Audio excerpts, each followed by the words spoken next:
Bonjour à tous et bon lundi de rentrée. Aujourd'hui, je vais vous parler du financement du bilan parce que je me rends compte que très souvent, on va vite en besogne et on va vous parler systématiquement du compte personnel de formation, donc du CPF. Alors, je trouve ça dommage parce qu'il y a d'autres solutions qui sont peu utilisées ou peut-être méconnues.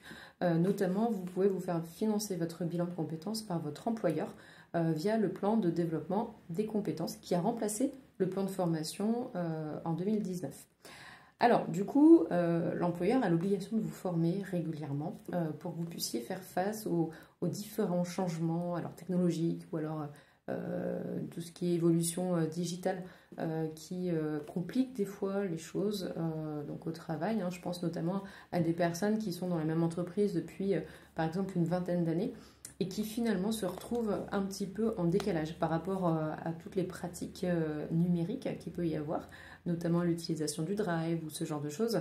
Elles se sont un peu perdues par rapport à leur poste, alors que des fois il suffirait de faire une formation. Donc, au niveau du plan de développement des compétences, il y a tout ce qui est formation générale qui va rentrer dedans, qui va être finançable par ce plan-là.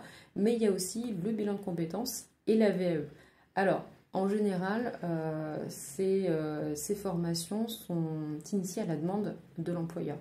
Mais pour le bilan de compétences et la VAE, vous pouvez tout à fait faire la démarche de solliciter votre employeur, votre entreprise, pour qu'ils utilisent ce plan-là pour votre formation.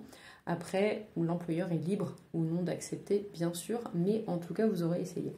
Alors, l'avantage de solliciter l'employeur, c'est que déjà, vous êtes transparent et puis ça vous permet de communiquer de façon efficace envers votre employeur pour lui dire, voilà, en ce moment, il y a un petit moment d'incertitude, peut-être que ce serait bien de poser les choses, par exemple lors de l'entretien professionnel qui a lieu tous les 2 ans, pour envisager peut-être une évolution en interne.